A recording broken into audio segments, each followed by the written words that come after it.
babalutin ito yung metal ng aluminum foil bago ko ilagay ang isda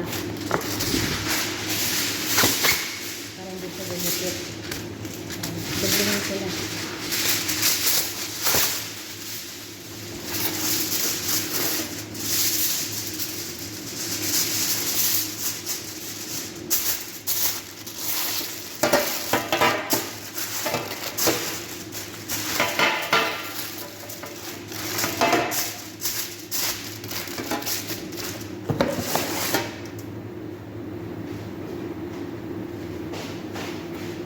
Tapos, lagyan ko naman siya ng, ay, nahulog.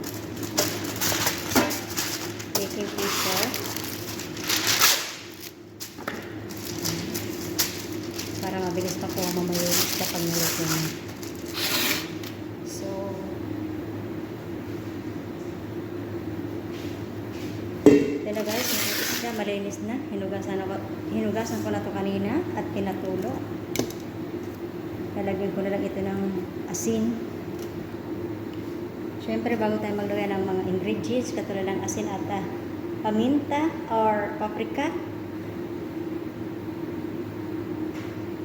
at turmeric powder, maglagay muna ako ng apron. Ayan. Para hindi mamansyahan ang damit ko. At magsusot muna ako ng gloves. Magsusot muna ako ng gloves para hindi mamansyahan din ang aking mga kuko. Mahirap kasing maalis ang mancha ng turmeric powder. So, ito na nga guys. Let's see. Ito muna lagyan ko ng asin.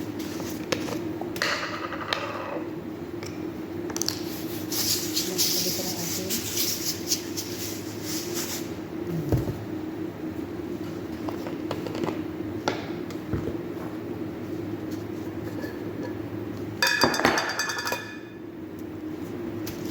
Ito muna. Lagyan ko siya ng paprika.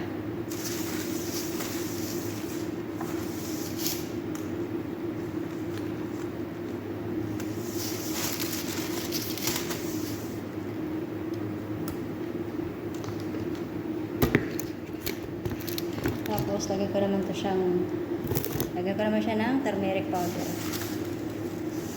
Ay, ari ko. Mag-iingat po kayo sa paglagay nyo ng paprika at turmeric powder. Baka matinik din kayo tulad ko. Para hindi siya masyadong malansa.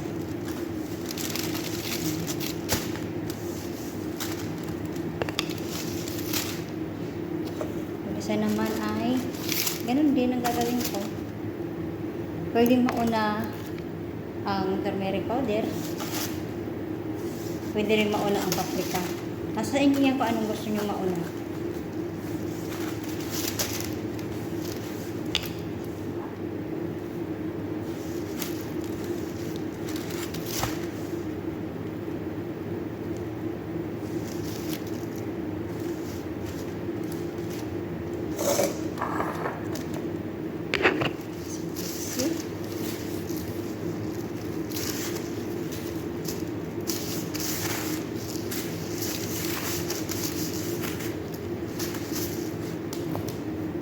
Dagdagan ko ng asin.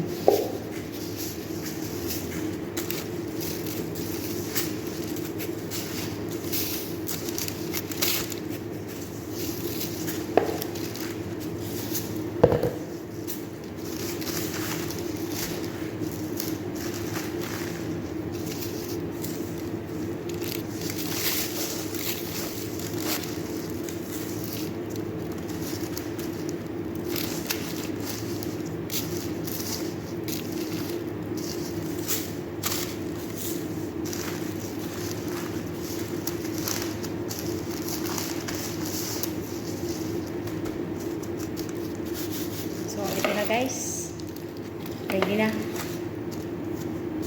Ready na aking isda for grilling. Gagawin ko ay lagaan ko sa ulit ng dito.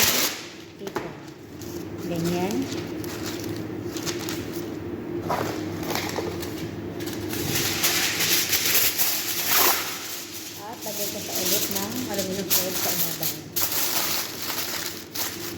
Ganito lang itong technique. Para pag inalis nyo itong takip sa aluminum foil sa ibabaw, hindi didikit ang balat.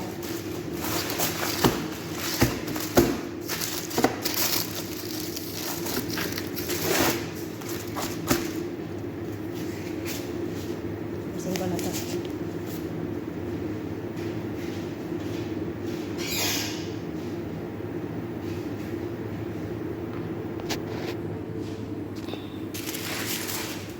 Tapos, ilalagay ko na ito dito sa oven. Yung sinawaging oven.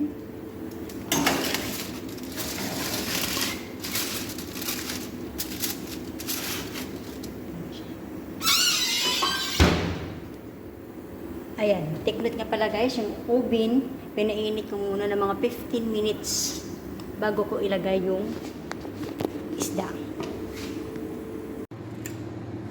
Hi guys, ito ngayon ang aming tanghalian, grilled fish at saka grilled shrimp.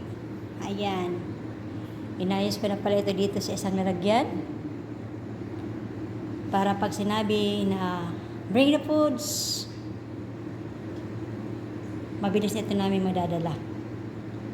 So, itong isang plato guys, isang isda, hiniwa, tsaka mga hipon. So, ayan. So, ito na guys, ready to serve na itong aming pagkain ngayong tanghalian. Magtira ka ng apat na piraso ko ng ako. Gutom na itong kasama ko. Gusto nilang kumain. Hindi, para sa pusa namin. Akin na lang pagkain ko sa isang pusa na ako. Susala naman yung mga pusa mo.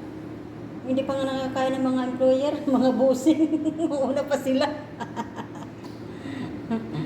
Diyos ko dahil. Sila nakahiga. Excuse me. Excuse me. Di nagigising nga buang be. Nakakatakam na to. Amoy pa lang, gutom na ako.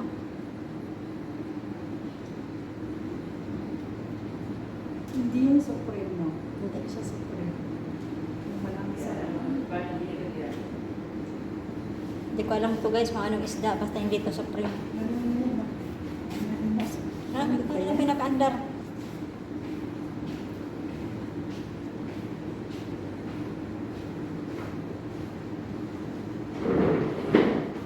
Yung kunafa. Kunafa.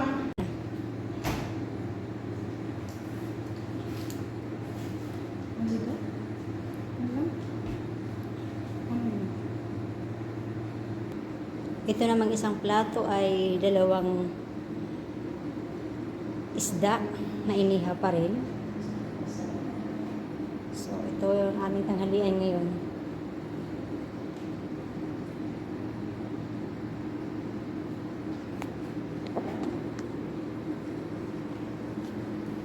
Nakikita ang aking mga mahiwagang paa. Ayan.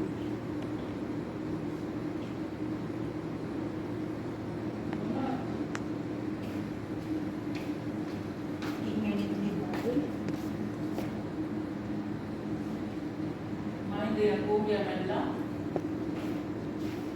In-order nga pala ito ni Bossing sa labas. Kasi sobrang busy ngayon ng person. Kaya ito ngayon, niready ko na lang ito sa isang plato.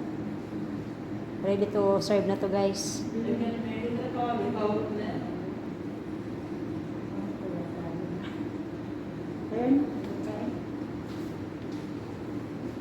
Gutom na kayo? Kami rin gutom na eh. Natatakam ako eh. Pati itong kasama ko, gusto ko nang kainin eh. Kasi sobrang bunganga. Ayan. Sariwang isda to guys. Hiniwa sa gitna bago ihawin. Kakaiba siya. Kasi sa atin sa Pinas, buong isda ihawin. Nilalagyan ng mga palaman sa loob. So, diba?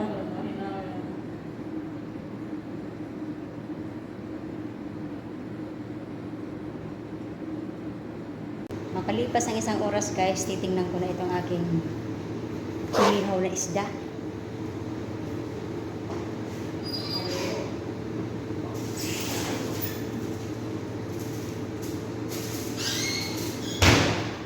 Nangangamoy na.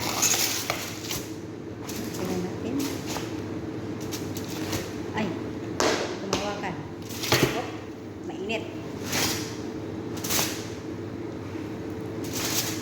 kailangan siyang alisan ng takip.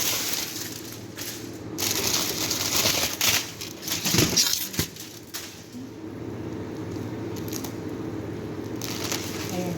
Di ba hindi dumikit? Let me see.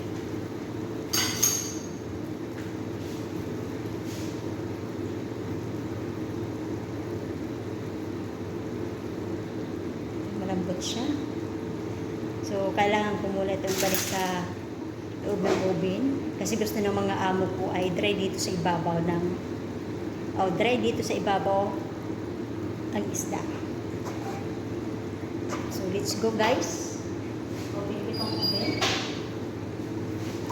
Luto na siya pero babalik ko lang dahil gusto ng mga amo ko dito sa ibabaw ay dry. Mamantika na siya. Ngayon, pinatay ko yung apoy sa ibaba. Bubuksan ko naman ngayon dito sa itaas.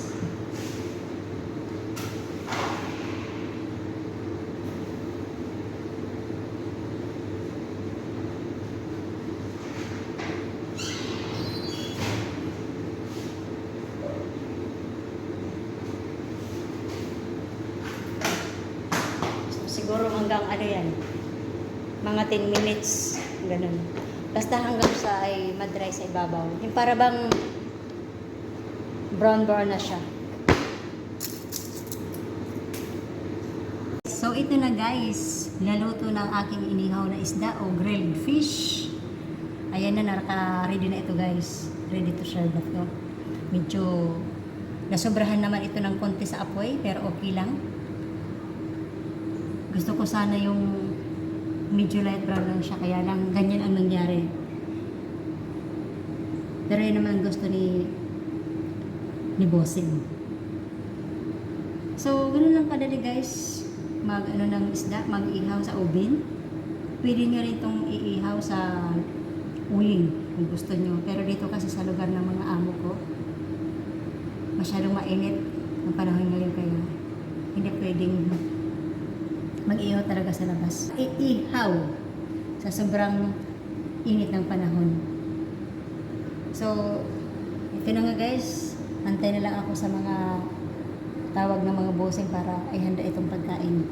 O dalhin itong pagkain sa loob ng bahay. So, see you guys sa susunod ng vlog. Kita-kits tayo.